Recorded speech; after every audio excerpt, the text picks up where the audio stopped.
What's up, everybody? It's Jeffrey Lyles. You're listening to Lyles Movie Files. I've got the whole crew with me today. I'm not going to go through the whole introductions. Fam, fellas, how we doing? Good, man. Outstanding. All right, let's just jump right into it. Comic-Con was this past weekend. So much stuff to break down, discuss. Chief is already hyped up and excited talking about Shazam, the trailer we saw for the first time this weekend. Chief, go ahead. What you think about it? I thought it looked stupid, man. It reminded me of some 80s, almost Fraggle Rock. Shazam was like a bumbling idiot. I thought a comic was playing him when I saw the trailer. I said, is it a comedy? Is Shazam a comedy? Because it looked like they took some fake muscles, padded muscles, slapped it on the dude. He slicked his hair back so he looks like a fool. The dude looks stupid. The dude looks stupid. He looks almost comical. He looks comical. That's what it is. It's not almost. He looks comical. He looks like reminding me of Ant-Man. Is that what it is? Not Ant-Man. I know exactly which one you're talking about. Because I was going to say the blue ant. The Tick. The Tick. There we go. Yeah. He reminded me of the Tick, and I was like, yo, this dude it's straight chocolate daddy. You know what I mean? So I saw it. I'm like, yo, this is chocolate daddy all the way. And this was the movie that I was excited about coming out. But it looks like they're looking for a genre from 5 to perhaps 11-year-old, more so than that adult vision, because that thing was bad. I don't even know who's the trailer approver, because that dude, they need to pull him out back and beat the hell out of him, especially if I'm one of the producers on the show and I see that after all the money I put in for the producing of this movie, and then you lay out that lame ass trailer. And like I said, man, was he a greaser? Is he a greaser? Am I watching The Outsiders? I don't know. So listen, the whole thing looks stupid. It's a stupid trailer. The movie that I was excited about, just totally ruined it for me. I'm like, yo, I don't want to see this. I'm not going to see this unless the product. They got to show me something. Maybe that was they accidentally leaked that. That was for some commercial for Wheatios or something. You know what I mean? I don't know. But listen, fellas, you know you're with me. That joint was chocolate daddy 100%. So yeah, that's how I feel about Shazam. Shaboo. Wow. Javon, what do you think? I wanted to like it. I really did. Because DC need to win, man. They need to win. They need to win, right? And so somebody was hyping up Shazam trailer. So I watched it, and I mean, almost verbatim, Chief took my thoughts out of my head and verbalized them, man. It looks ridiculous, one, and I mean, when you think about the superhero movie, even if it's gonna be comical, you want to laugh, right? Mm-hmm. This movie, none of the best parts, you can't even say the best parts of this movie are going to be potentially in this trailer, because none of what happened in the trailer was funny. It wasn't funny. There wasn't one scene in that trailer shown that you said, you know what, I will go see that, or that's funny, that might be worth a chuckle, or if that's on cable, I will catch it when it premieres. Wow. Or if it's on Netflix, I'll catch it when it premieres.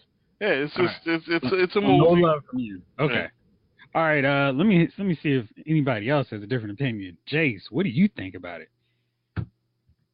I do not have half the hate of these guys. Jeez. I mean, damn. I mean, jeez. Somebody. I can't even articulate what it. I mean, I think you guys just really said how you felt about this movie, and I'm not sure that suit works right now. I'm like, it might be a little too padded. Like, they can chop some of that off and make him look like he's actually, I don't think he's like Henry Cavill, but Shazam should be kind of like on the scale of like Superman. He just has different powers, like kind of how Jeff was saying last week. Like, he's a kid who gets superpowers. Like, it's supposed to be a kid with superpowers. Like, this really should appeal. This should appeal to kids.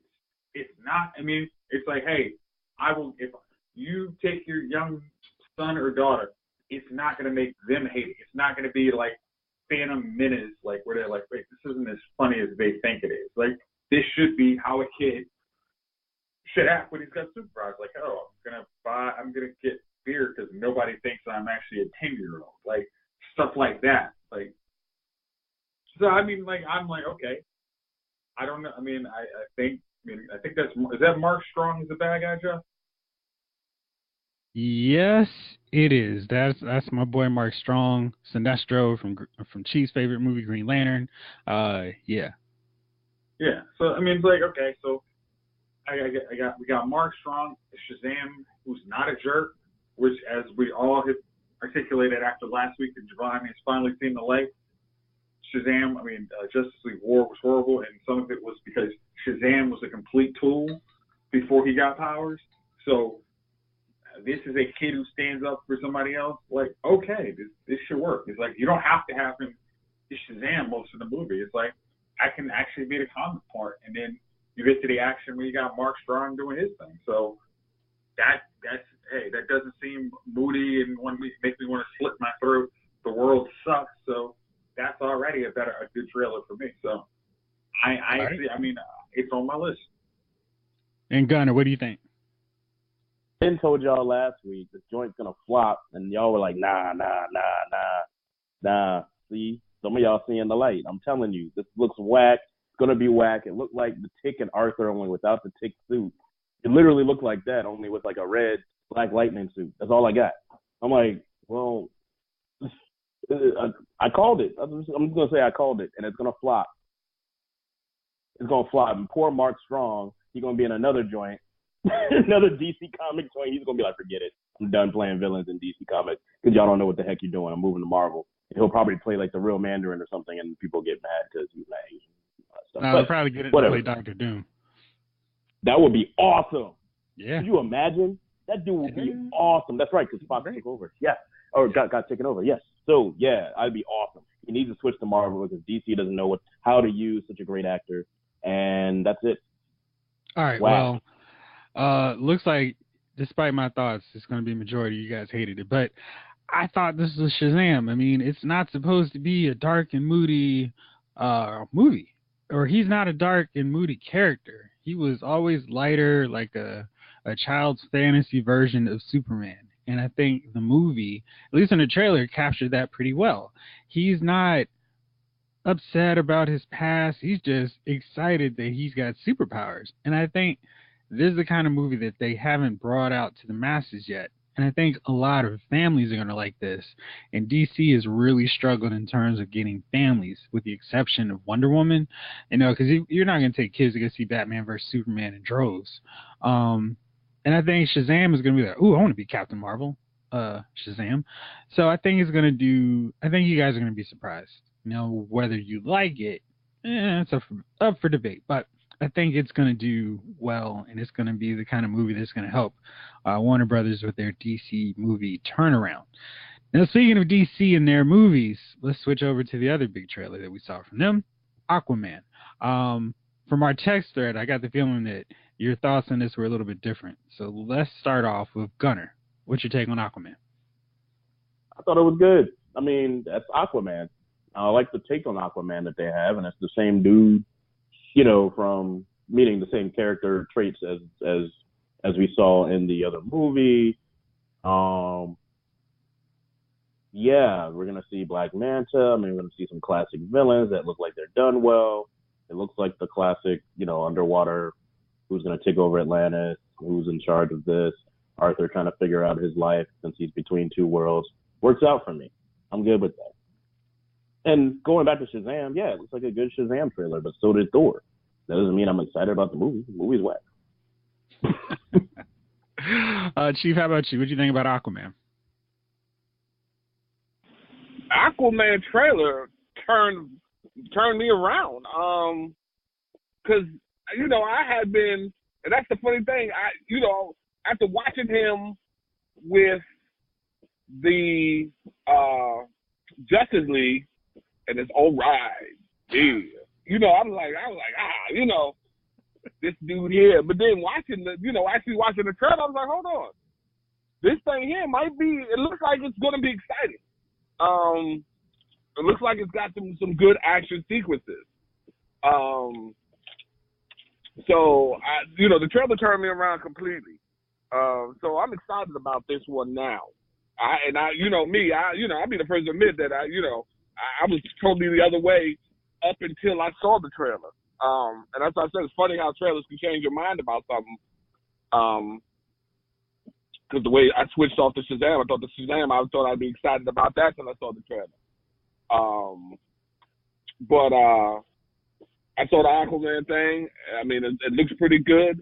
It looks like it's going to be exciting. And I'm hoping that the movie still captures the same excitement for me as the trailer did. I mean, the trailer's a snippet, but I hope that movie is just as good, when I sit down and watch it. So let's see what happens. Yeah, let's get this thing right. Let me see this Aquaman movie. All right. Javon, what you take? Same. I hope they get it right. For DC's sake, they need a win. Aquaman trailer it surprised me. I hope that they put as much effort into making this movie that they did into making Wonder Woman and making it a really good movie. And that the trailer wasn't fluke and we don't go to the theaters to see this thing and be like, this is garbage. They might pleasantly surprise us. And Momoa, from the trailer and what I've seen from Justice League and him playing Aquaman, he's putting his own spin. He's doing it right, it looks. He's not trying to be anything other than kind of Jason Momoa playing Aquaman, which is good. Mm-hmm. You need to just play it by ear and make this character your own. Make Aquaman your own. He seems to be doing that, so we'll see. I'm hoping for good things for him. All right, Jace, wrap it up on this one. Aquaman, okay. What you take? Looks good.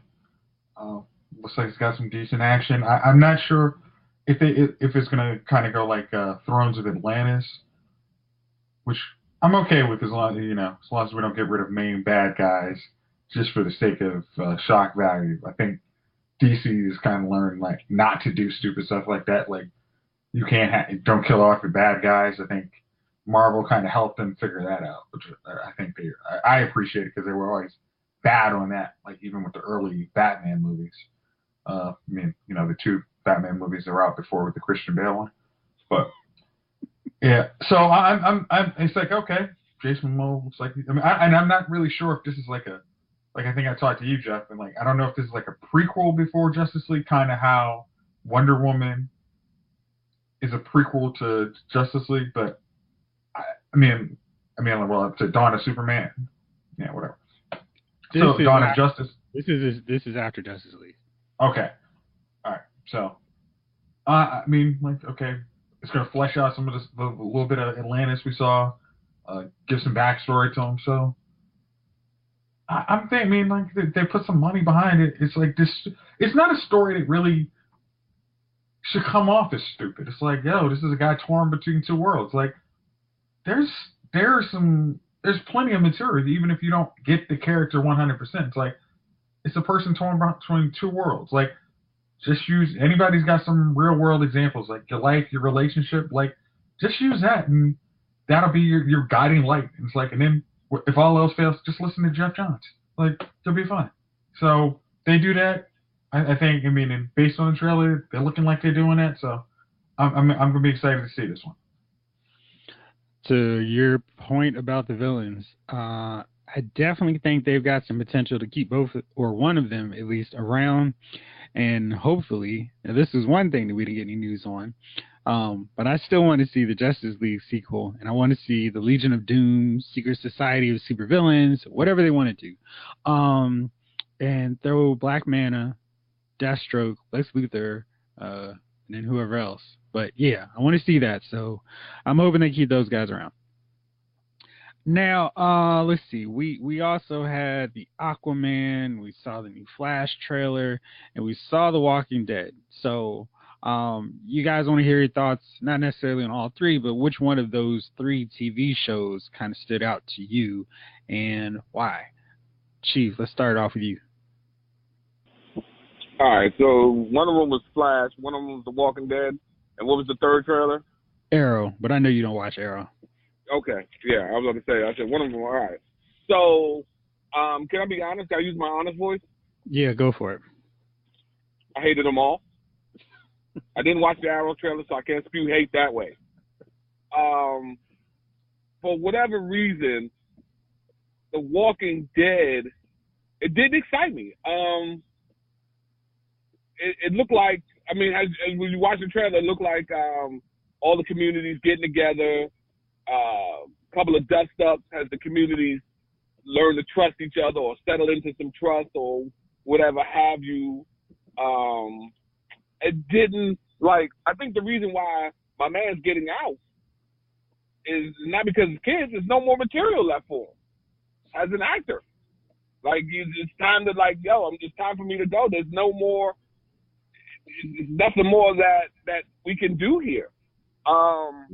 So, you know, it flashed the number one TV show, and I'm thinking, man, yeah, maybe at a time, but, like, as Rick's last season takes place, and this is a Rick that looks like he's aged considerably since, you know, so it looks like some time has actually passed since, you know, this whole Negan thing took place. It just, it didn't look that great. I mean, and you know, maybe hey, listen, you know, maybe the season turns out to be the best season ever. I don't know, but that trailer didn't excite me. I mean, it wasn't Shazam, but it wasn't great either. I just got nothing to say about that trailer that was exciting. I mean, it just looked like, you know how we go through, we watch Walking Dead, and basically nothing happens that episode, and we keep thinking to ourselves, okay, next episode is going to be the episode where they get down. Next episode is going to be the episode where something happens. And you keep saying that to yourself. Next episode, the next episode, and then you get 7, 8 episodes in, and you realize you've been bored this whole time, and the only reason why you're watching is because you love the show. And that's how the trailer came off to me. It just came off just a series of boring episodes that you continue to watch because at this point you're invested in the show. Now, as far as Flash goes, it just seems like the same old thing with Flash. You know, so we got a new speedster. I guess supposedly the daughter comes to town now, who instead of telling the whole truth, I don't know why no one ever comes in and tells the whole truth. You know what I mean? Like, yo, yep. I'm here. This is what happened. This is what's wrong. This is what we got to try to stop. Mm-hmm. Where, you know. And then again, like I said, more of the same. More episodes where we're wondering why something didn't happen the episode before, or why these guys can't get it together, or whatever the case may be. Now, Flash wasn't terrible last season. I'm not going to say that about Flash. I thought that it lingered on. I think that we could have ended Flash probably about 6 episodes, 7 episodes before it actually did end. But I'm just, you know, more or less, I'm just like, okay. So, again, another trailer where I'm not excited. I don't know if the rest of you guys saw the Flash trailer. I'm like, oh, this is it. It just seemed like, you know, it's just more of the same. Like, and the funny thing about these Flash things is this. Flash has his own comic book.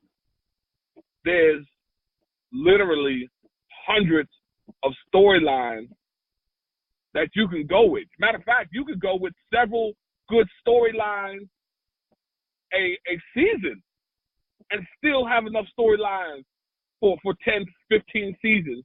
If you go through the Flash comics and be like, you know, we're going to run this storyline, do a few tweaks, blah, blah, blah. You know, this here, I don't, you know, it is what it is, I guess. I mean, I'm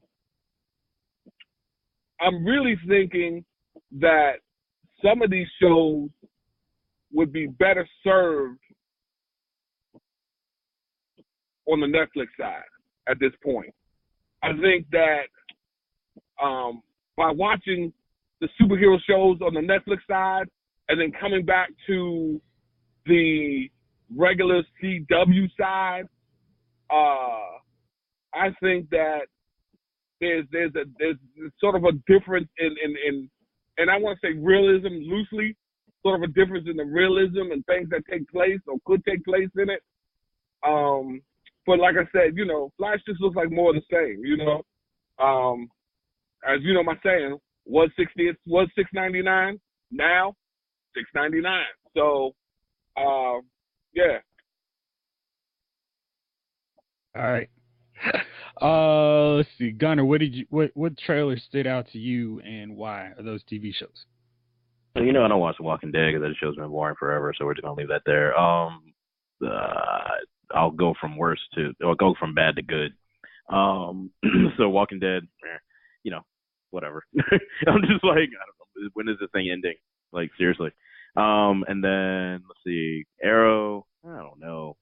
I mean, I'm interested in seeing how they work their way out of, getting out of jail. Mm-hmm. But I just,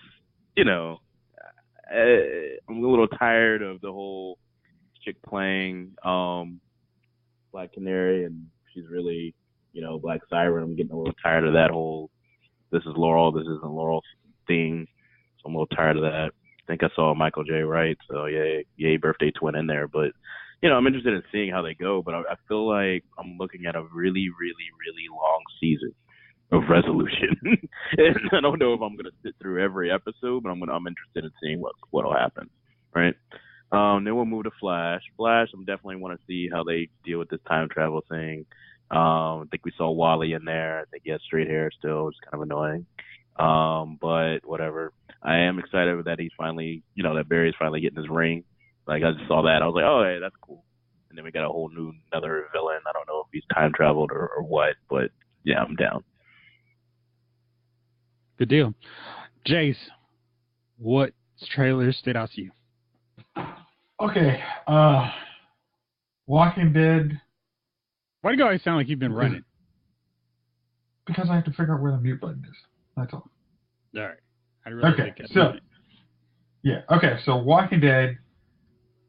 It looked like they tried to throw every action scene of the whole season into that trailer to make you think, all right, guys, we are turning it around.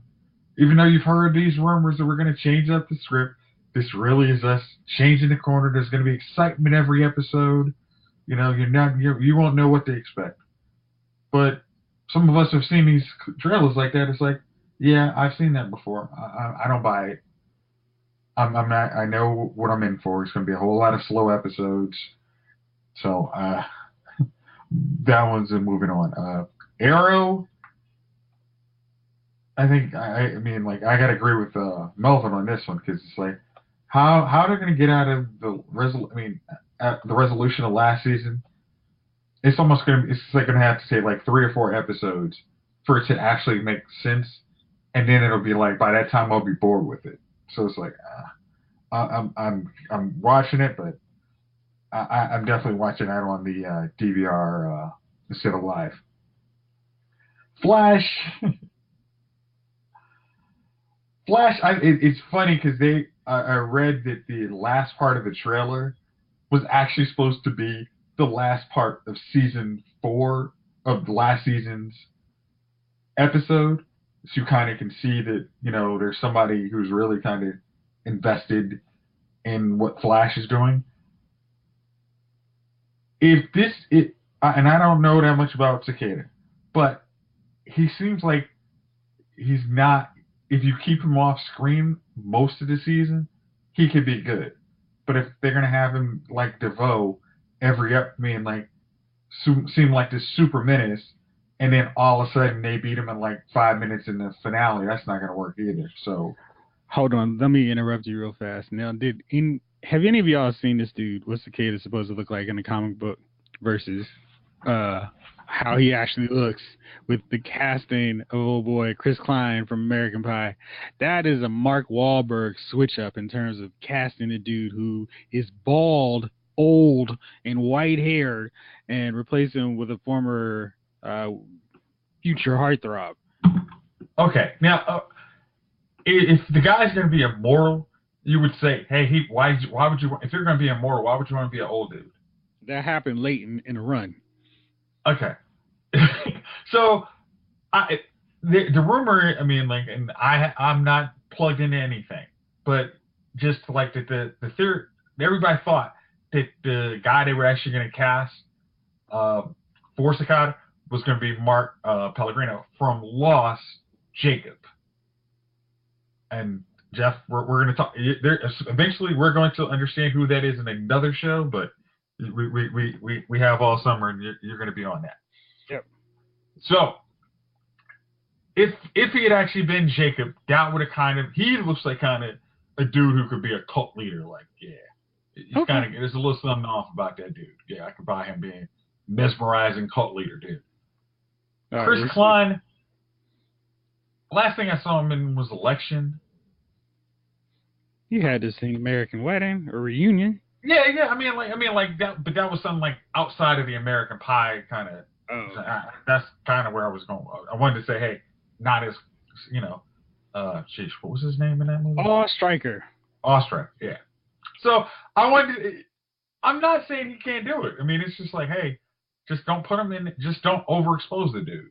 I mean, like, no matter what, like, don't try and put him like, Jay Garrick in season 2. But I mean, just like mask all freaking season.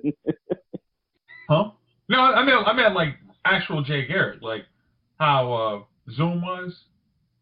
Yeah. Like how he was like the friend, but then you saw it and like, then yeah. after the season, I mean the winter break, then oh shoot, I got fooled the whole time. Like, don't try and do that. Don't as long as they don't try and do that.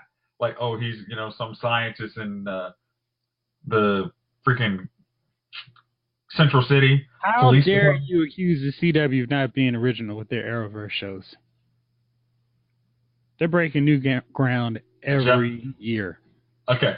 I want you to say that if you can say that after episode 3 of Batwoman, when they say, I fight to save my city, and with the help of my friend, loser, and loser, tech genius, geeky girl, and love interest, and I will save my city. If you can say that with a slightly straight face, I would believe there's some hint of originality in CW. I'm going to tell you that's not going to be the case. All right. I don't think that's going to be the case. All right, Javon. That would be wonderful. No, hold on. Did any of you guys take a gander at the Supergirl trailer? A gander? It wasn't much of a trailer. It wasn't. That was the hilarious part. The one? The what now? What show is that again? Supergirl. Hey, I watched the Legends trailer today. That was even like really. Why would you? I don't even that show does not exist to me. Legends was like, it was just like, here, remember all the reasons you should have not jumped off the show last season? We're going to remind you of them. But we're bringing Constantine back, so you might tolerate us for 5 minutes. Nope. Answer still no. Not even John Constantine is getting me back. All right, Javon, you going to do me a solid and actually do what I asked, man? Because nobody else wanted to. Everybody else wanted to give their full thoughts on every trailer. Which one stood out to you? Did you breakdown? The only standout for me was Walking Dead because that's the only show I've vested my time into, right? Mm-hmm. And I'll say this about it: The Walking Dead no longer knows what it's doing. The Walking Dead the show is just that. It's just waiting to die. At this stage, they should call it Waiting to Die. And I think the kiss of death is going to be Andrew Lincoln's last show on The Walking Dead, because I don't know how this show can go on. I mean, look, they can write new material, they can insert someone else as the leader of the pack, but we're not going to care anymore. And the thing is, I think after, nearly a decade on the air? Nearly a decade now. the actors who are on this show, from who have been mainstays, they've gotten bigger than the show. Mm. They've gotten bigger than the show. And like Chief said earlier, I can't imagine Andrew Lincoln wants to continue to play Rick Grimes for season number 9. I can only imagine this season right here was the swan song, and as bittersweet as it may be for him, he really wants to just leave this show and put it behind him, put this time behind him, because it's a slog at this point. And that like Chief said also, that whole number one show on cable. Okay, well, we don't believe you, not anymore. There's a lot of shows on cable, man. There are a lot of better shows on cable right now. I mean, you have this following. It's not a cult following. It's a global phenomenon. It's a following, but at the same time, it's lost a lot of luster and it's lost a lot of characters that drew people to that show. The season finale last season being so anticlimactic, that doesn't lead you into a big series premiere. You know what I mean? Like if there was a cliffhanger, or if they would have ended with a real bang, like they have in past seasons, that would maybe draw you into watching this season, especially given the news that Andy Lincoln is going to make this his last season. You would be incentivized, I would believe, to want to see what they can do this year, what happens this year, and how they go forward. But no, I think you got to wrap up to a pretty anticlimactic season that teased you, and a couple of the episodes through the season were better than the season finale, and that should never be the case. That should never be the case. I think they have really lost their luster, and there's nothing that they can do. And even if, let's say, they can resurrect this show and bring it back to its season 3, 4, 5 days, so much time has passed that you really don't care. The show's jumped the shark, and it's gotten bigger than itself. And people are not going to care. I think those who have long walked away from the show, there's nothing that's going to happen. There's nothing that they're going to see this year that's going to incentivize them to come back. And those folks like me who have been with this show since day one and are now kind of over it because this show has put them through so much and they've gone through so much with it, you're kind of either at the tipping point or you've jumped off. You're like, okay, I'm not going to watch. And if I do watch this year, it'll be sporadic. It'll be on my time. It's not going to be must watch 9 o'clock on Sundays. That's not going to be the case. So I think, albeit they try to pack as much as they could to incentivize, viewers to tune into The Walking Dead and say, we still got it. The truth is you really don't. You lost it a while ago and you're just trying to recapture what you had. All right. I'm very tired, apparently, of the CW format. It just seems like every season, and I can just see from watching the trailer how these episodes are gonna break down with, like Chief said, the mistrust, the lack of information, the stupid romance, the stupid exploring of powers, and just secrets that end up causing real problems. The only one that really interested me was Arrow, because it looked like it was going to do something different. And holding on to the bad guy from last season, keeping him around, kind of has me intrigued. Walking Dead also has me interested because I just want to see what they do. And apparently they're bringing in a bunch of characters from the comic book, which I won't know, but I'm always interested because people still get excited about seeing some of their favorite comic book characters brought onto the show. Speaking of Walking Dead, I know you guys are going to be very happy about this because after a long investigation, AMC decided Chris Hardwick did nothing wrong and he is able to return to his gig of Talking Dead, etc. Oh, no kidding. What's kind of messed up for him is that this is the week after, or I mean just days after Comic-Con, which is one of his huge major deals where he's like all over all these panels and moderating, but he's been cleared of any wrongdoing and he's able to return to these shows.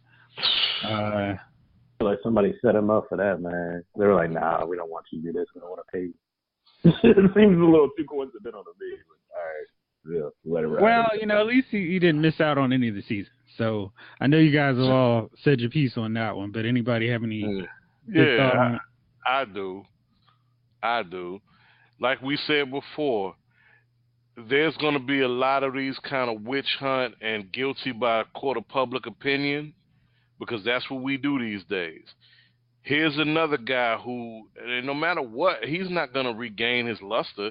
He's taken such a hit, it's going to be awkward to even see him if he resumes his duties. And here's the thing about that, right? After you deemed him guilty, after you've kind of treated him or kept him at distance with a 10-foot pole and pariahed this guy, you got to now kiss his ass on both cheeks to welcome him back into the fold, because who else were you going to bring in to do his job? You may have brought in the sister who's always on there, but she's good for coming in there and sharing her thoughts and being a Walking Dead true fan like that. But Hardwick kind of does what he does, and he's a good host. He's a good host. So I don't think that would have worked. Now you got to kiss his ass to bring him back. This is what happens. In fairness, I think what they did all their investigation during the off season, essentially for Walking Dead, and that's his most high-profile gig on AMC. They've got other things going on that he's a part of, but that's his bread and butter. So he didn't really miss anything on their end. Now, all the different panels at Comic-Con. We're not just talking about that. I'm just talking. That's his big gig, though. So AMC, it's really they did an investigation. But his really big gig was the network show that he had, the network game show that was paying him hundreds of thousands. Dude, that nobody was a big knows deal. about. I mean, those game shows. That's prime time. That's prime I think time. Walking Dead is his big. Canceled anyway. That's prime time, Jeff. That's prime time, Jeff. Did you watch that show? It doesn't matter whether I watched it, you watched it, or anybody on this podcast watched it. Show are you it was talking on about? NBC in prime time. It was on NBC in prime time. That's NBC, not The Walking Dead or The Talking Dead. For that thing. Yeah, no, they weren't. I'd argue that The Wall had worse ratings than Talking Dead. The Wall had worse ratings?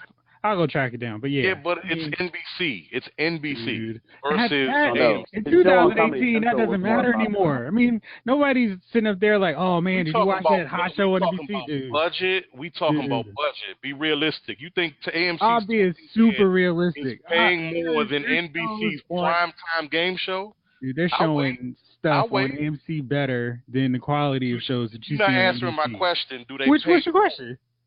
Like I said, you think they're paying more for The Talking Dead than NBC is paying more for a primetime game show as the host? Yeah, you really think that? Because there's some chump filling in the lineup slot for NBC. I'll see if I can find that. I doubt. We're talking about a network. We're talking about a major network. It's NBC. They don't have any, man. Hey Jeff, you jumping out the window. Jumping out the window. Universal own all of those channels. I'm just saying. I don't know, man. Just throwing that out there. I'm just saying. Yeah, and if they do, don't you think that NBC has a bigger budget than AMC? But I think he's more valuable to AMC than NBC. I think for 100% sure they're going to pay him more on AMC than NBC, because they're like, we get any dude to host this show. So for Hardwick, it was more, I'll get on NBC and get more that's why they went with Chris Hardwick. This is why they went with him.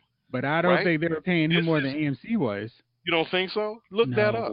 You're talking about network. He's the brand on AMC with their post-show shows. So dude, when you think of Talking Dead, you think of him. We're talking about the post show. That's a big part of their lineup on AMC. He's not Andrew Lincoln. He's not like the star. He's not John Hamm. He's the access point to a lot of fans. Cranston. He's their dude, look, and people look forward to seeing him on the show. They're paying him more on NBC. Trust me on that. Trust me. Man. Tell you what, I'll give you that homework. Hold up. Because Steve has to go. So let's move on from that. But that's the deal. So he's back, and everything's squared away with him on that. But let's talk about the real controversy of these past 5 days. James Gunn, the director and screenwriter of the Guardians of the Galaxy franchise, got fired because of decades-old tweets that right-wing pro-Trump dudes dug up because he didn't like him talking about their president, and got it up. And it's some really whack jokes about rape and pedophilia, and so he got fired from his Disney job. But Disney, there's no way Disney was not aware of these tweets when they hired him, because he's been very upfront about, hey, when I was younger, I made some bad tweets, did some dumb videos, stupid stuff, and that was me younger. And yeah, so regardless, Disney fired him, and there are a lot of harsh feelings on either side. Gunn is not one of those people. He's like, all right, look, I did this, and I got to suck it up and deal with it. But there are people like Dave Bautista, who stars as Drax, who is very upset about it. Michael Rooker, who plays Yondu, is left Twitter. He's pissed off. So it's just a lot of feelings about it, and I want to get your thoughts on it. Chief, let's start off with you. I'm about fairness, man.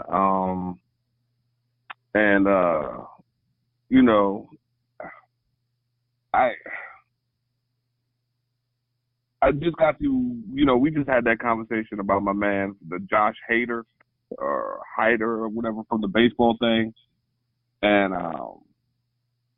he made those racially charged tweets, of course, when he was younger. My problem is, as much as I would like to see him stay, once you get caught out there, I think, what's fair for, what's fair for everybody else should be fair for you. Not that you may want to see somebody go, but if that's the case, and the thing is, you see, it's a rough world, man, out here. Once you put something out there on for the whole world to see, that's it, buddy. You know what I mean? And that's why I don't, if I'm tweeting something, it's light. I'm not gonna go into anything crazy that's put on display for the world to see.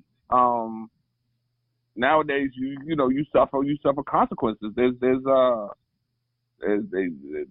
you got to pay somebody behind everything you've done, whether you were 10, 11, 12, 16, 20, 21, whatever the case may be. You might be in your 40s, and something you did, when Twitter first came out, you got caught for. And people will go back to get you. So, I don't even take Ambien anymore because I might say something wrong. So, I think, once you get caught doing, once if it's fair all the way around, if we're going to start, as long as everybody else who gets caught up like that, as long as everyone else gets fired too.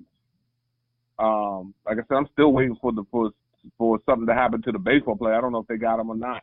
But if you're going to say things like that and people are going to punish you behind it, then they have to punish everyone who gets caught out like that. And I'm sorry to say that if that's the general consensus now, we're punishing people, then and everybody gets punished, then he just got caught up in a bad situation. And not saying that I don't love this movie, but you got to watch what you say. And certain things, like what you're saying. I mean, I'm sure a lot of people say things that in the comfort of their home they wouldn't want to get out to the crowd. But when you're on Twitter, Instagram, Snapchat, all those, that's not the comfort of your home. You may be sitting in the comfort of your home, but never get the two confused. Once you put that thing out there, and even if you try to retract it, someone has already taken a snapshot of it. It's already out there. Once you let it go. So, for me, my advice to people is shut your damn mouth. Stop letting your Twitter fingers get your ass in trouble. So like I said, if you weren't supposed to say it, you got caught out there saying it, and this is the punishment they give everybody, then this is your punishment, man. and I love what you've done with the with the franchise that you worked on. But what can you do at this point? You know what I mean? If everybody does time for murder, and then you having to murder somebody, yeah, you gotta do your time, man. It is what it is. I mean, in a year or two, when everything calms down, or they'll call him in as a unnamed consultant. I'm sure there's something to happen. But yeah, so it is what it is, man. Sorry to say. All right, Gunner, what's your take on this? I mean, I don't know. Honestly, there's I can only think of one thing way back when that someone could misconstrue. But even then, as I read it now, as we speak, as she was just saying you can find something when you were 10, 20. I was like, oh yeah, I remember blogging about that when blogging came out. Let me see what I said real quick. Oh no, it was cool. Okay, I can deal with it. I still might delete it, but who knows? I don't know. That's why I'm not telling you what the name of the blog was. Anyways, so I don't know, man. You can still get in trouble for that, man. And the fact that he's just taking it like a dude, like an adult. I'm like, hey, he's like, hey, man, I said it. This is what happens. Consequences. I'm out. I mean, people can be irate about it, but I mean, don't say stupid shit. And if you say stupid shit, back it up and understand the consequences of it. I do. I have. You know what I mean? If I tell somebody that STFU on Facebook, I'm willing to take the consequences of that. But well, I'm not, deal with that argument or whatever the hell. You know what I mean? I don't know. If you're on social media, you know what I mean? You gotta do it like you would do if you were talking to somebody in that face. That's just me. All right, Jace, what's your take? Yeah. I remember our conversation a couple, probably let's say about 10 episodes ago when we were talking about Roseanne. And with Roseanne, it was one of those situations. ABC knew who they were getting in bed with, and her behavior did not change, nor did she show any that she was mature and grown up at all. She said, yeah, I said it, blah blah blah, and then when she got fired, then she made the excuse. On James Gunn, no, look, so I can keep this in order. From when Hatter, he said he did that stuff when he was a teenager. As I said, honestly, I say it's like one of those a juvenile record. If you say it's once you become an adult, anything you say is stupid crap you say on Twitter literally should just go away, because it's not a platform that really should have kids and basically have kids held to the standard of adults. Hey, everything you said when you were a 12 or 16-year-old now can come back in the Wayback Machine and said you did this. It's just that's a policy I think Twitter and all those guys should say, hey, I don't care if it's a child star or whatever. It's anything when they have the day they turn 18, 21, all those little ones just get wiped away. Even if they have 20,000 likes, I don't care. Now, his teammates, on the other hand, those are the dudes that's I saw you saw this. Did you actually grow up and apologize? I mean, are you actually that dude? If the answer is you were that dude, then I have no reason to work with you. But if you've actually grown up and matured, that's fine.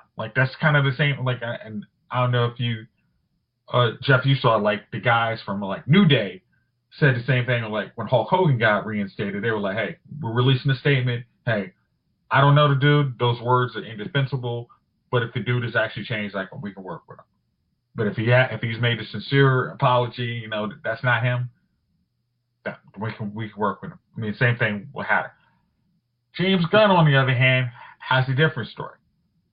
His stuff was said I think Jeff, you said it was 10 years ago, and he actually apologized. Since then, he was honest about it. Yeah, this isn't some joke. That's actually some stupid shit I said. Yeah, that was not the right way to do it. I deleted it. It wasn't even it was the stuff was in his Twitter account. It literally had to be pulled back up. He literally had the decency to say, hey, that's not appropriate. It shouldn't be out there in the world. It's poor taste. It was horrible humor. Trying to be edgy was a stupid ass idea. I'm grown up and I don't believe it. I mean, that's not cool to even have it out there in the world. Disney knew, like you said, Disney knew about it. Like, I'm pretty sure Disney does a better background than CIA because they are putting way more money in those directors. To do that, the best thing like for them was to literally say, hey, let's have some BS investigation because, hey, we already are aware of this. So let's say, hey, we're going to have an investigation to make sure our original findings were correct. 2 weeks later, after Comic-Con, all that dies down. You say, hey, we once again checked our findings. This man actually said, even though those words were said, he's actually apologized for them. He actually knows that it's not something the Disney family would take into consideration and move on. So I actually understand all of the people who mess with, all the actors for Guardians of the Galaxy being pissed. It's like, I know what you before I got this job, I know how hard you looked into my background. So don't tell me you didn't do this for this guy. Just because somebody else somebody pulls out my dirty laundry from 20 years ago that I've actually apologized about. Like that, to fire me for that, that's ridiculous. It's like, and it's not like he's not going to get work. It's like you've literally handed DC a director because they'd be like, yep, you fired him. We will sure as hell take him off their hands. Like, so I think that was a stupid move on Disney's part. All right. Javon, I'm very curious to hear your take on this. Where are you at on it? It's like everything else somebody says, and it, to me, it's 2018. Look, everybody, if you are in any kind of public format, if you're in any kind of public eye, delete your damn Twitters, your Instagrams, because at some point, something stupid that you said unknowingly, unwittingly, is going to come back and haunt you, and it may cost you your job, it may cost you opportunities down the road. So just delete it, do without it. I mean, you really don't need to have it, because at this stage, the public opinion, we're using Twitter against everyone now. So something that you tweeted. Hold on, the problem is, it's not a matter of deleting it. It's literally like it was out there before, and somebody had to pull it back out in the world. No, that's not what I'm saying. What I'm saying is just leave it alone. You can't do that in entertainment. Dude, Jason, we went 50 years without social media. There are plenty of people who don't have it. There are plenty of people who don't have it. There are plenty of actors. George Clooney ain't got a Twitter, probably, I mean, there are plenty of actors. There are plenty of people out there that don't have it. Kobe Bryant doesn't have it, for example. He's still Kobe Bryant. If Kobe Bryant had that, he would get blasted daily. Okay, and he doesn't have it. That's what I'm saying. Okay. You can still be who you are and work in the industry with your talent. You don't need it to reach anyone. You don't need it. Your life would be better served probably, because you wouldn't have to answer for something you said on this format 7 or 8 years ago when you were drunk one night. That's what I'm saying. You don't need to have it. I think the problem we're facing is that it's such a part of our lives that we think that actors and musicians and athletes need to be that connected to their fan base. No, you really don't. There were generations of actors and everybody else did this. People in show business did their jobs without having a social media presence. You know what I heard today on the radio? What's that? That Beyonce is actually number 4 on how much money she makes off of, based off of, all the products and stuff based off of social media. Kylie Jenner, who has no talent, who doesn't do a goddamn thing, is number 1 for all her products. Please tell me again why certain celebrities need to leave social media alone. They're making money off that joint, man. So I can't tell somebody not to be on it right now. Next year. Right. Yeah, they're making money off of it. No talent. Look.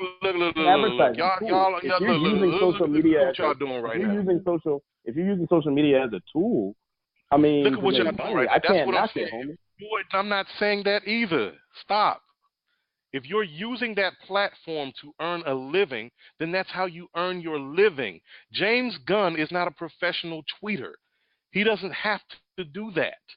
So if you don't have to make Beyonce's your not a money from professional that, tweeter either. I'm just saying and people she are is making a money off of it. Beyonce, and she's going to an make money from avenue it, of money. and that's good It's an for her advertising until something that she said 5 years ago catches up to her now. This is what I'm saying. Follow what I'm saying here. I'm not saying everybody get rid of it. I'm saying if, look, this becomes such a problem, leave it alone. Leave it alone. You're talking about people who make money through this device. James Gunn, we don't know whether he's making a coin off of it. Hatter, we don't know if he's making a coin off of it. Most people get it so they feel like they're connected. They're just talking out of their ass. They're talking out of their ass. People should get off Twitter, and celebrities don't really need it and all that stuff. I'm just saying they do. Some do. You're saying some people make money off of it. You're not saying that they need it. That's an advertising platform. That's how advertising works. All right, hold up. Social media. Hold up. All right, so basically, what we got? All right, so I'm not going to get to finish my point. I got you. I'm going to get your point back. So basically, celebrities use social media just like they do everything else. Like they would go on, like I read The Rock got paid $7 million, I think it was, for promoting what's his last one, Skyscraper, on his Instagram and his Twitter feed. So they're using it the same way when they were going around on promotional tours, going to the talk shows and all that. That's just another avenue for them to do that. But I understand what you're saying, Javon, about they need to be more aware of what they're doing. My problem, so I'm gonna let you finish, but my whole thing is Twitter. Yeah, exactly. The Twitter police can't decide, okay, you said something in 2003. Now it's time to come for you. And I think it's a bad look for Disney to go, you did say something bad in 2003. We've got to fire you from something that you've been working on long after we knew. I mean, long after the point that you came out and said, I did this stuff and it was crappy and it was terrible. I was trying to be edgy and funny. That was on me. I'm stupid. And he's done interviews. So it's not like he's ran away. It's not like he was tweeting like Roseanne, who was coming out there in the middle of her show's revival and saying all this trashy stuff. So for me, it's like, I think the companies, the response just needs to not be so dramatic outrage with everything. I think they need to take a pause and be like, look, he did this. I mean, they can issue a statement, hey, this is not what Disney's about. We talked to James. We don't want to see anything like this in his Twitter again. And the dude hasn't done stuff like that. So if he falls back, then give him the Roseanne treatment. Fire him right away. But, I mean, especially on Twitter, because everybody thinks they're a comedian or they're saying something really insightful or deep or just biting and cutting edge or whatever. That's what Twitter's about. And how cool can I be in 140 words? But I feel like they need to dish the torches, deliberately said torches, and evaluate each case on a one-on-one basis. But see, Jeff, that was part of my point. We're never going to get to that point because that requires logic and adult thinking, and unfortunately, we don't have that. We got masses in mass. We got people in mass ready to crucify somebody for something they said 10 years ago. And to my point about social media, if that's your platform and how you make your money, I'm not knocking that. What I'm saying is if you're not going to use it responsibly, if you don't even know how to use it, if you're just going out there to say something and share your opinion, sometimes you don't need everybody to hear your opinion. And you can still be who you are without having the Twitter, without having the Instagram. We agree. 100%. Now, the only thing is, I'm not going through and scrubbing my Twitter to see what I wrote 3 years ago. And I feel like if you said something crummy on Facebook, etc., that you'd be like, oh, man, that was kind of messed up. I shouldn't have said that. Because I feel like a lot of people who posted stuff that with the benefit of growing up and being more mature, they'd be embarrassed about. Just like people who are in their 60s or 70s probably did stuff that they were embarrassed about. So I just feel like trying to go back and digging through and being these researchers to try to find some crap on people is a policy, and they absolutely can't reward that with going, yeah, we're going to fire you, because it's just stupid. I mean, if people like Roseanne are doing stuff right away, you can immediately get rid of them. But I don't think this retroactive, hey, you said something bad 10 years ago, we're firing you today because of it. I don't think that. Yeah, I just No, have a real problem with that. that's totally bogus, and I have a problem with that too. But unfortunately, like I said, that's the nature of what you're doing. When you go online and you say something, somebody could come back and use it against you. That's the unfortunate part of it. But you know, I I don't agree feel that like that is reality. I'm sorry. yeah, Jeff. it's I reality. agree that But that I is the mean, reality. That's the why I'm reality. scrubbing my shit now. I'm literally Right, trying to log into my old blog. Like, yo, let me delete this joke. Let me but delete the this. whole thing is, I don't think this was a big deal until like this year. I don't think people were going back and digging through tweet. You know, I mean, because when people were putting their post out, they weren't thinking, "Hey, 10 years from now, this is going to cost me a job." I mean, like I know nowadays people go, "Hey, if you're applying for a job, check your Facebook because employers are going to look." No there. one was saying that in 07. Yeah, like, exactly. You know what I mean? No like, one. Exactly. No one was saying that in 15. Right. So it's Right. this new thing where it's like, oh, you got to actually, retroactively. Government was doing that. Government was definitely saying, hey. But, But that's because people were posting their college party pics when they were having the hood parties. You big dummies who now can't find mooning jobs people, now. but you trying to get clearance, right? You're trying to get a top secret clearance, Gunner. You know what I mean? I Yeah. feel what y'all are saying, but you know, it's like that's the sad part of this age we live in. Yeah. There's nothing in the dark anymore. Nobody's got a past and a secret no more. Well, I'm not gonna say that. Nobody's got a secret no more. Nobody's got secrets anymore. Okay. And Well, by the way, I'm sorry, Jeff. Can I say one thing real quick? all right. Have any of you listened to R. Kelly's 19-minute? No, I'm not listening to that. Oh man, now that I gotta assume that was in your list for dummies of the week. Not really, because R. Kelly's, if he's gonna win a Dummy Award, it's got to be the last 20 years. He's gonna get a Lifetime Achievement Award for Dummy, but we'll say that for another day. All right, yeah, but yeah, I read about what he's talking about, and this dude, you know what? He is 100% down for R. Kelly's truth.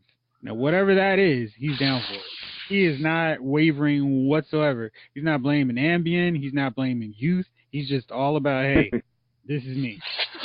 So let's get this thing moving. Yeah, man, he is all the way out there. So this week, Mission Impossible Fallout comes to theaters. I have finished my review. I was very excited to knock that out early. You can check it out on loudesmoviefiles.com probably by the time I posted this up. And so you can get my thoughts on it. But Jace went with me to go see it. Jace, what did you think about this movie? I'm trying to be very constrained in my thoughts of this movie. Gosh, that sounded really serious and douchey. I know. I was working on it too. I really was working on it. I put the vaginal thought in there. Yes, go ahead. Wow, that was like Jeffrey's censor. Like, oh, I need to censor what he just said. Okay, so. No, I was doing the cough to clear your throat as you prepared to be pretentious. Go for it. No, so you know how like the shiny object, sometimes you just think, oh, this is the best shiny object I've ever seen. And so the next one comes out, and you're like, oh, this is the best shiny object. I really was like, okay, after I saw that movie, I was like, man, that was really the best Mission Impossible. Like, out of all of them. Nice. And 2 days later, I still have that thought. I mean, I know we were talking to one of the guys after the movie, and he was like, nah, I like Ghost Protocol. I'm like, yeah, but this one kind of had, there's a couple scenes in there, it's like, where it's like straight no dialogue, but it really has you this thriller kind of action. You're really in this setting. It's so cool. And I'm just like, and there's no moment where, how Jeff said, like the I guess I'm gonna say Ghost Protocol, where Tom Cruise gets knocked out for 5 minutes and somehow he survives. That's Rogue Nation. Rogue Nation. So there's no moment that has that suspend disbelief moment. It's like, what? Oh, come on. There's nothing that takes you outside of the movie, which is super. I mean, like locking you into that moment. You're just like, oh yeah, okay, this works. And I'm gonna tell you this. After the first fight scene, everybody's going to be all the way bought in on this movie. I mean, because at that point, you're just like, oh, we ain't playing no games in this one. Like, yeah, this one is Nothing's gonna take you out of your element. Like, oh, that's just unbelievable. It's like, nah. Oh shoot, dang. Oh, and from that moment on, you're probably gonna be in the front of your seat. Like, dang, what's gonna happen next? Sucked in. What did I say? No, I said you're sucked in. Oh, okay, yeah. I mean, like you sucked in at that point. It's just you're gonna enjoy that next 2 hours, and you're really gonna be like, yeah, I'm sold on this one. So I'd love to hear you guys' thoughts next week if you guys go see it, because I think you guys will really enjoy it. All right, I have 2 quick thoughts on it. The first is, I didn't know how long the movie was, but it did not feel long. I guess I have 3 then. It didn't feel long. It felt like a crazy ride. 2, Henry Cavill is so charismatic and screams box office blockbuster star that I really need somebody at Warner Brothers to watch this film and go, we need to make him just like this in our next Superman film, because he comes off like a superstar in everything except for these Superman films, where they find some way to kill off all of his exciting charisma and just make him a regular dude. And he is definitely not. I mean, he stands out like a star. Yeah, 3, even like Man with Uncle, he was like much more like, yeah, okay, that's cool, dude. Like a personality. The third, unlike Last Jedi, Fallout made me go out today to buy the Blu-ray of Rogue Nation, because it retroactively made that movie better. And it's like the first film in the saga that's like a direct sequel to the previous movie. And it has all the best elements of all the best movies. So with that said, I asked you guys to come up with your top 5 action movies of all time, because I have a sneaky suspicion later on when I do this, I may add Fallout to that list. But Wow. I wanted to hear from you guys, just like, of the films that you've watched all these many years, what are the ones that stand out to you as the pinnacle of action movies? Chief, you still with us? Let's hear your take first. All right. Let me get to my notes real quick. All right. So my top. All right. So here we go. And I don't know if I've registered them as action. Let's see. Steve, hold on real quick. I forgot. I told the guys don't include the comic book movies, because I feel like I could easily make a list of top 5 comic book movies with action. So these are our top 5 non-comic book action movies. All right. Well, I'm gonna have to pick another one for my bottom one, because I didn't realize they were all action movies. I'll just pick my 5 favorites. All right. So here's the first one, The Matrix. And this is a comedy, but it's an action movie in there. And I love this movie, Hot Fuzz. That's a good movie, though. Yeah. Hey, dude. I mean, they get busy in the movie. There's a lot of action in that movie. Solid. Pulp Fiction. Okay. Love that movie. Love that movie. Casino.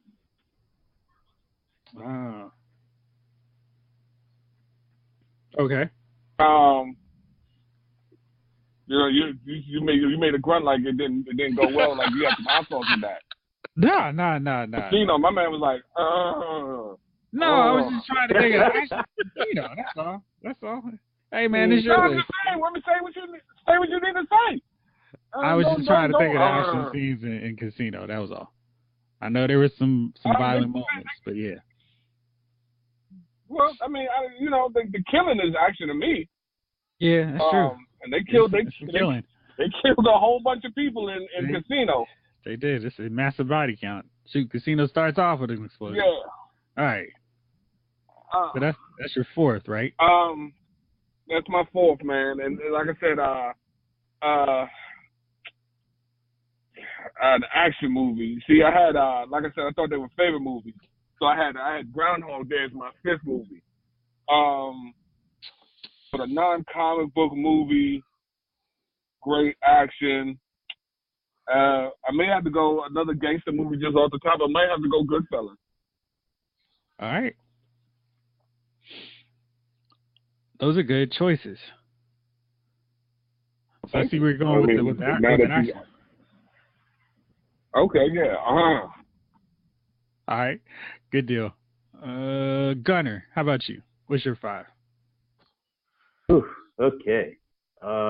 This was hard, man. It's like, whoa, of all time, that's crazy. Should have given me like a year, like in 2000. I don't know. Damn. Honorable mention, of course, will be Star Wars Episode 6, 7, and 8. No, what am I thinking? 4, 5, and 6.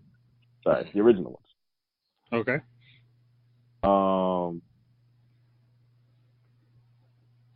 I didn't even put these in order because they're just so hard. I mean, another. You don't have to have an order. Okay, good. They're not in order at all. Another honorable mention would be Kill Bill. Okay, here are my 5. The original Kill. Well, both of them. I mean, I know they was made the same time, same movie, but when they split it up, Kill Bill 1 is what I'm talking about. Okay. All right, here are the 5 that I really was like, yeah. First, Matrix. I know that was already mentioned. The Raid. Terminator 2, Die Hard, The Last Boy Scout. Only because I kept watching it over and over again. I'm like, I love this movie. Right. Honorable mention to pretty much most of the 80s movies. Pretty much all the 80s movies that boys our age should not have been watching, but we watched anyway, like Action Jackson and RoboCop. That's right. Exactly. That's what made Action us. Jackson, That's what made us. Cobra. It was so real. Porky's.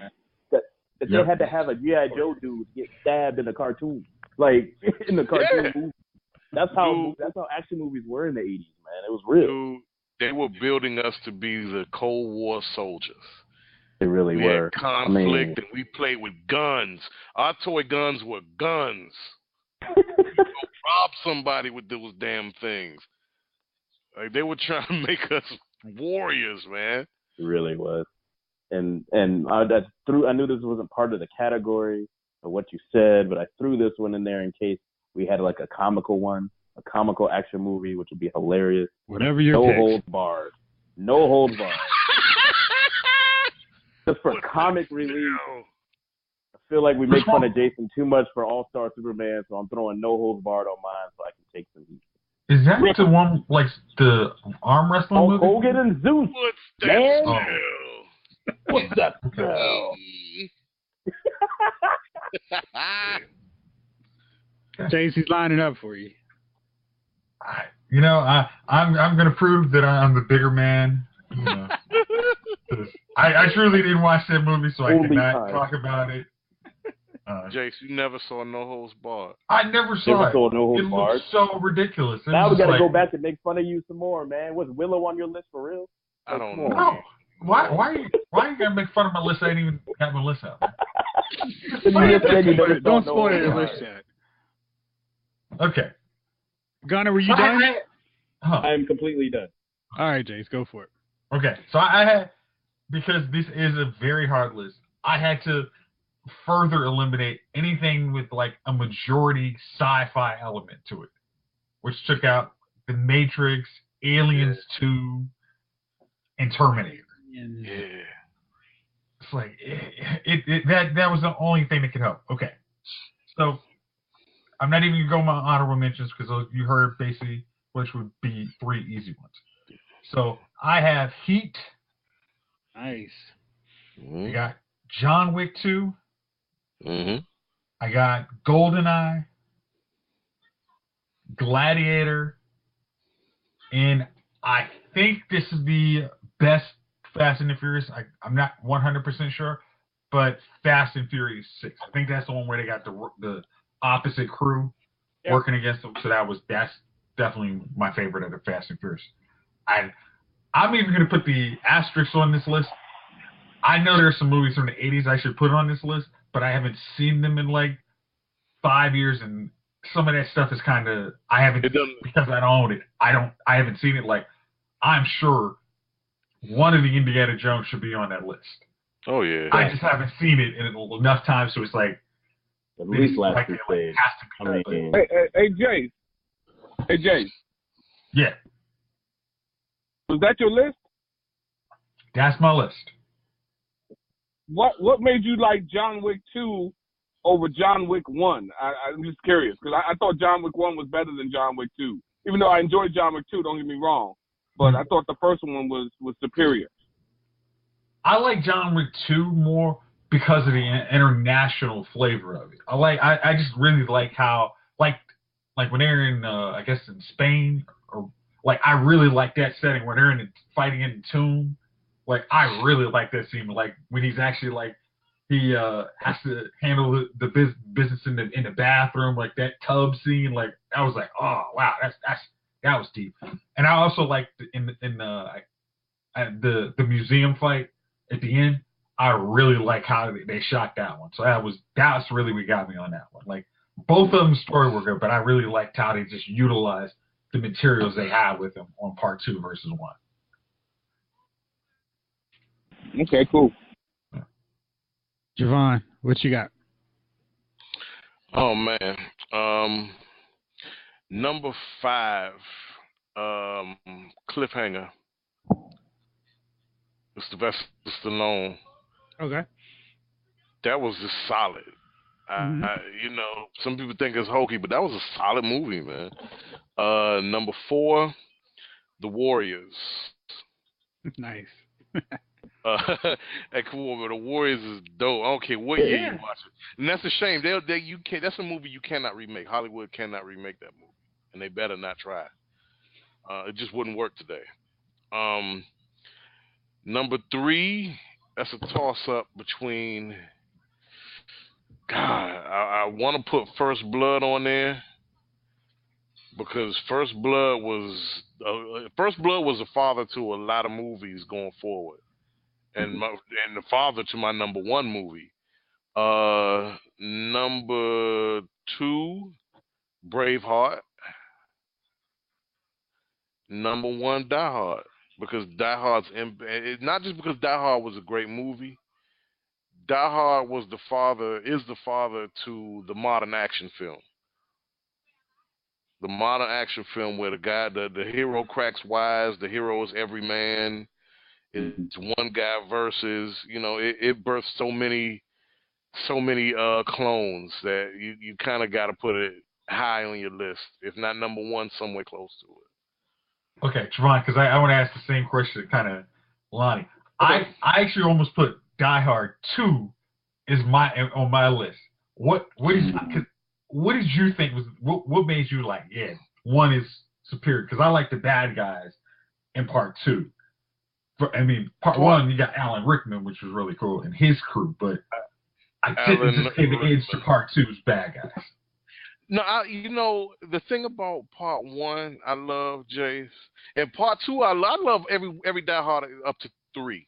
After that, it's boo.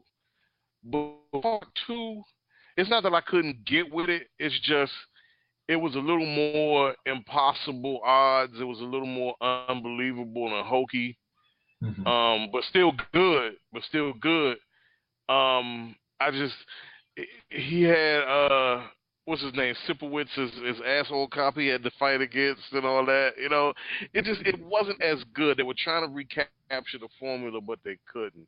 With 1, like I said, John McClane, man, from the moment he gets off the airplane, he meets Argyle, the limo driver guy.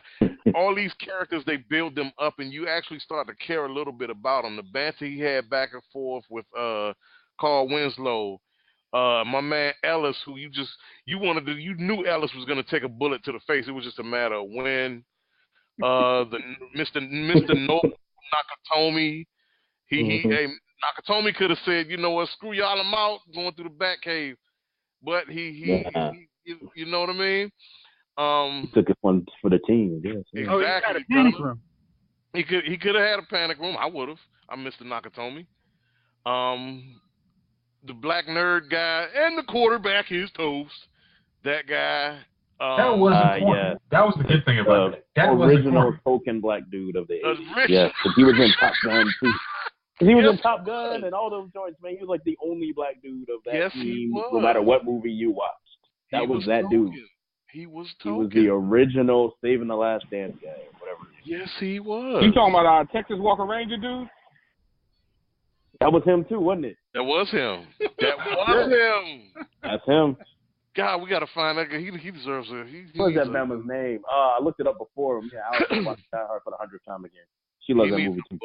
He needs a bust in the movie. I think his name was Common Brown.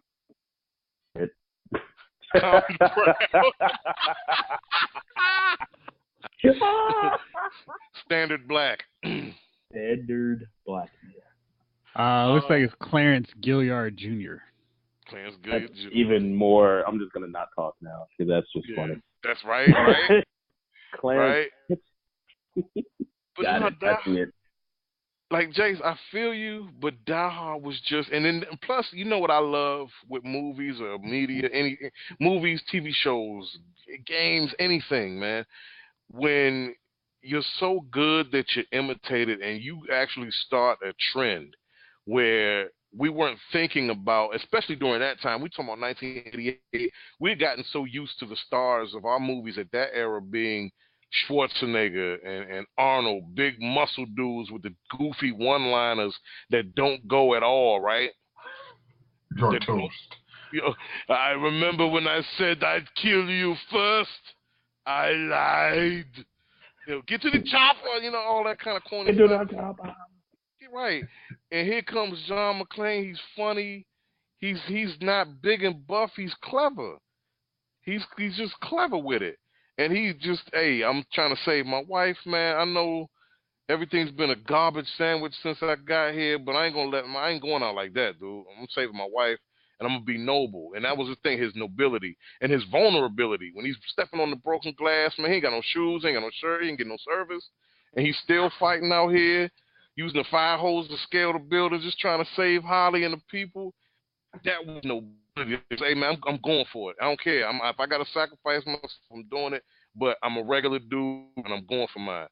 It wasn't big muscle guy who doesn't get hit, or Steven Seagal who makes his way through 150 random bad guys and doesn't get so much as a hangnail. And he got the goofy ass name like Mason Thunderstark or some stupid shit like that. He was John McClane, cop, New York City cop with no shoes, running around a building trying to save people. Okay, well, that's a good reason. Happenstance. That hard. Number one had a lot of good happenstance to me, right? Like when I say happenstance, I'm like a lot of what helped John McClane was luck. Luck, damn. Yeah, he wasn't good. Straight up. And I feel like 2 was pressing that luck and then made it a little more glorified. Like the ejector seat exploding thing, I was like, okay, that's okay. That one, I can get the building and the hose, and even that was like, all right, come on, man. But plus, hey Gunner, we ain't had to throw James Evans Jr. in a damn turbine. We had to do that.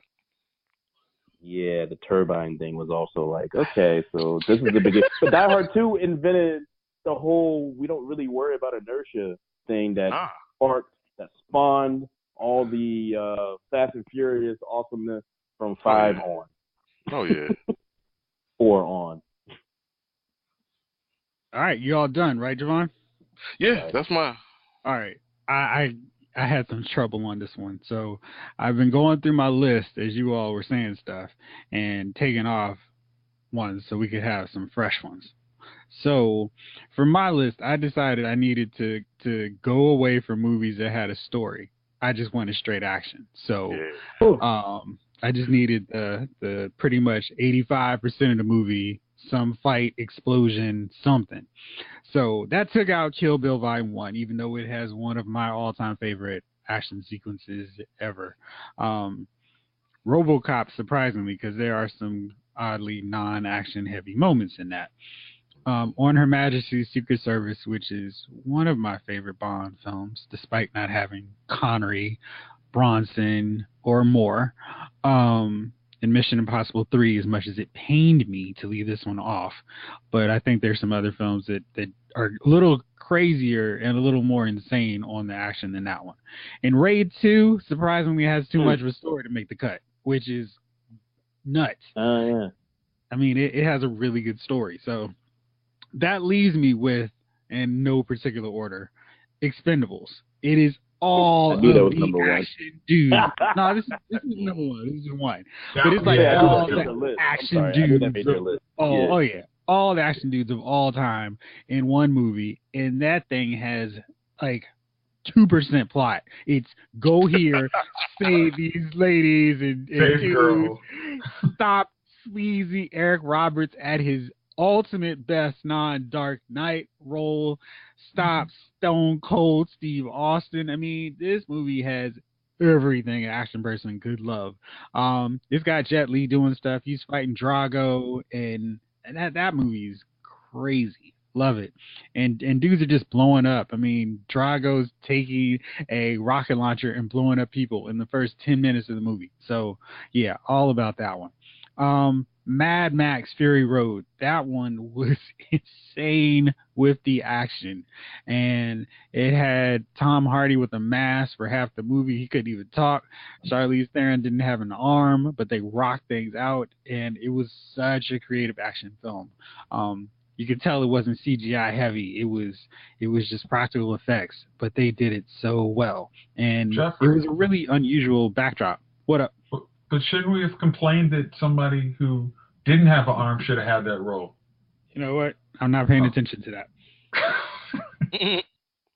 Dead that.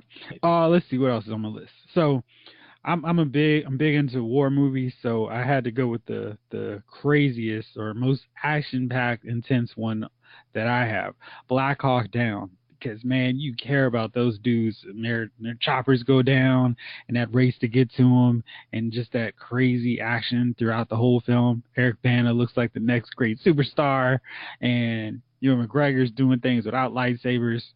Really, really great action movie. Let's see, and let's see which one I want to go for. John Wick. That movie was like, wow. Keanu Reeves already did The Matrix, so he's already in the Action Movie Hall of Fame. But this one, I think, is even better than any of those films. Probably his best one, and throw in Speed there too. But he just came off like this cool dude. He pulls off that haircut, and he's getting revenge for his dog. I mean, dude, how awesome is that for an action movie? It's not his kid. It's not his wife. You killed my dog, and I'm killing all y'all. I mean, that is just, you write that down on paper, and it's like, that is the dumbest reason to get into, like, this blood feud. But it made sense for the movie, and he just sells it with such conviction that I'm like, yeah, dude, kill them all. They killed your dog, get them. And so, yeah.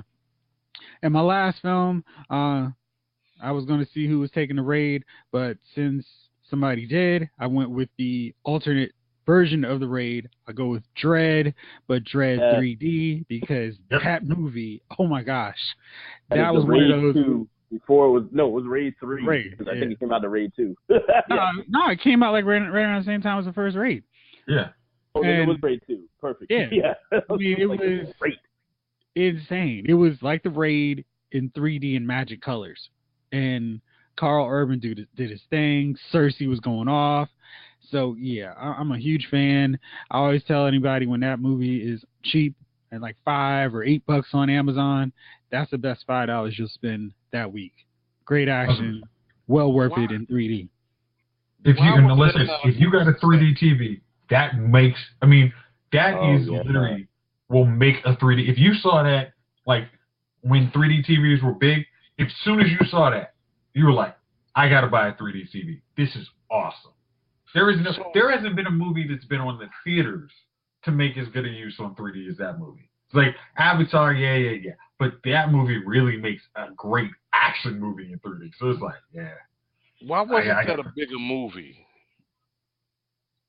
Because everybody thought it was going to be like Sylvester Stallone. Because they had the Sylvester Stallone film.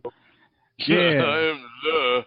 And I think people were just like, I don't really care. But, man, that movie really delivers everything you would want in a Judge Dredd movie. I keep hearing it, but I can't see it. Oh, you got to see it. You can't just watch it. You got to watch it in 3D.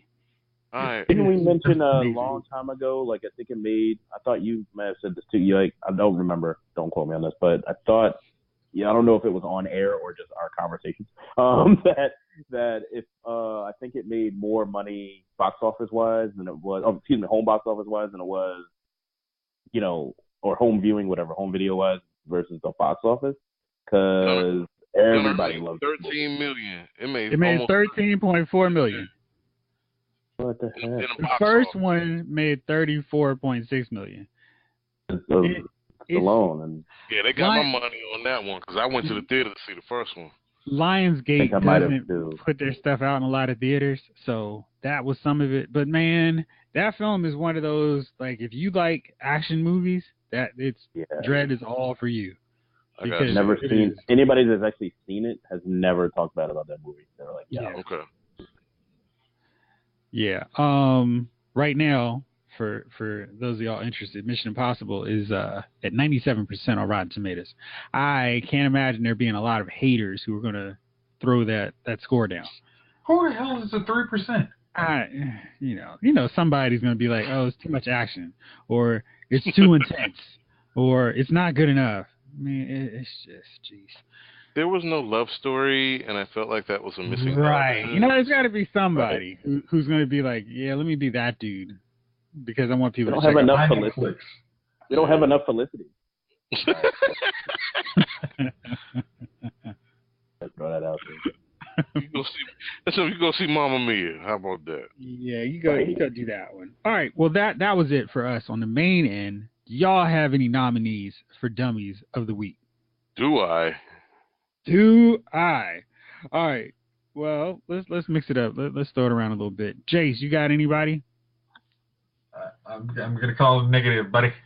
All right. Chief, you got anybody? No, I don't have anybody. Gunner, you got anybody?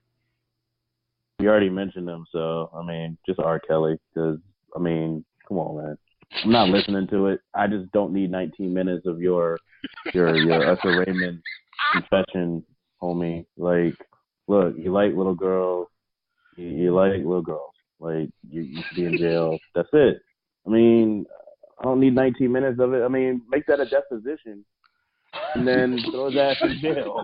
Like, what are you doing? Is that really what this There's no tolerance on that stuff to me, man. I don't do no pedophile stuff, man. It's like 19 minutes of him giving himself a pass. That's what I'm saying. I'm like, come on, man. God. Should be a deposition at this point. Look, I saw something on Facebook. Somebody posted a joke about, and we all like, riling up like, this is whack. This is so stupid. Basically, like saying pedophiles are like some professors or whatever are saying, like, it was like a TED talk, which is like ridiculous. Pedophiles are like a classified group of another sexual orientation. I was like, yo, and I said something on Facebook, and I'm like, all right, whatever. Some dude come back like, oh, far be it for us to be over this. I'm like, yo, I just kind of went off on the cat. Like, there is no argument for debate. Was a clean thing that I said. I will not say the rest on the air. But I basically rolled on this dude. I'm like, yo, there's no way. You need to stay away from every child on this wall. Like, everybody's child that's on this wall, because you will probably get shot in the face. I don't play around with the pedophile thing. I don't play around with what I mean? I mean, okay, 14-year-old girl who's lost her innocence already. You know what I mean? Like, that's still whack to me. I don't care what excuses you have. I can hear his excuse. I didn't need to hear it. I know those excuses. I've heard them before. You know what I mean? Like, I mean, there's no excuse for that. Period. That's it. That's all I got. Yeah. Javon, what do you have? Representative Jason Spencer from the great state of Georgia. Oh, that guy. Earlier this week, I sent y'all a link to Sacha Baron Cohen's new show, Who is America? And it seems like on a weekly basis when this show airs, if you didn't already know, you're finding out, right? My man Jason Spencer, wow. And here's the thing. People try to, the people who defend these idiots always say that Baron Cohen sets them up or they play an intimidation game. And based on what you're watching, and editing is magic, it can be, but nah, he's only giving you a platform to be who you are. He's only giving you a platform to be who you are. It's up to you at a certain point to police your own behavior and what you say or do, right? Your actions and your words. And it seems that the people who are most embarrassed by themselves are just displaying who they really are, right? So if you get a chance, watch the clip I sent y'all, my guys on the cast. Those of you who listen, if you haven't heard, watch it. It's on YouTube. Watch Jason Spencer, Sacha Baron Cohen, Who is America, and just see what this jackass does. Watch the whole thing. It's appalling from start to finish. It's a tragic comedy because it's funny as hell, but it's so sad because this man was an elected official. There were people who voted for him. There were people who voted for this guy. And when you see what he does, you're going to laugh. But after you laugh, the gravity of the fact that this guy's an elected official and there are others who are just like him is going to hit you. And it's going to kind of make you a little sad. What state was that again? I know. I'm just want to say it for the year. Georgia. This is who you elected, Georgia. All right, so that was you? Javon? Yeah. That was your one? That's my guy. All right. So I'm trying to find this out here to see if this is actually fact, because I would absolutely hate to get this guy's stance on this wrong. It is true. Okay, because I knew this guy. This is my absolute dummy of the week, and I can't stand this dude for a long time, but even more so now. So, Cowboys owner Jerry Jones. This joker said that his players will not be able to stay in the locker room or kneel during the national anthem. So, despite the NFL basically saying, hey, we're going to put a pin in this whole, fine protest thing, Jones, once again, is like, I'm going to be that outlaw. I'm going to be that cowboy who stands out a little bit further from the pack because I want my players to know exactly what I think of them, whatever they care about, and as long as it lines up with what I believe and think, it's all good. But this dude, I can't stand his old school mentality, and it's just, I mean, if you're a Cowboy player, I guess there's no other team that could use your services, but man, I need these jokers to start pulling the Kawhi Leonard and be like, I'm not playing for this cat, trade me. Because, I mean, Jeff? Yo. Didn't he take a knee last year with his player? That was all for show. That was only because somebody called him a son of a bitch. Right. This dude. That had nothing to do with anybody else. Screw him. Screw what you actually had to say. Okay, I'm just checking because he was the one that made the biggest show of this. Now, I got to give a shout out to the Giants owner whose name escapes me. And Mara? No, Giants. It's a new guy. He was like, thank you. He was like, we're not suspending, we're not fining anybody who kneels or whatever for this. The players and Trump, he mentioned him in particular and was like, look, he doesn't have a say of what we do, and he has other things he needs to worry about, and he doesn't understand the issues our players are dealing with, so we're not doing anything. So shout out to the Giants owner, Steve Tisch, and a big screw you. Greatest team ever. Let's not go that far. But yeah, man, I'm just done with Jerry Jones, and I wish everything bad happens to his Cowboys. Yeah. What if you want a pelvic thrust during the anthem? Hey, man, as long as you're standing, that's okay. You can Rick Rude all you want. I'm just checking. And you can feel free to yell at people who are kneeling or not showing proper respect, quote unquote, to the flag. While you order a beer. Right. While you order a beer, go take a piss. Yeah. Hey. Take Get that up. phone call. You're messing up the anthem. Hey, or as you have that shot, you're swearing. You don't take your hat off. What? Send that text. Take that selfie. All those other things. Yeah. You're wearing the flag as a ornament, but not letting it fly free. Thank y'all out there for listening to us talk about our action movies. I'm gonna give the guys another top 5 for next week. So stay tuned. If you got any suggestions, let me know on Twitter or on the website LylesMovieFiles.com, and we'll ask them. Or you can hit us up on Facebook. Let us know. All right. Well, that's it for this episode, fellas. Thank you as always. This episode of Lyles Movie Files has been filed.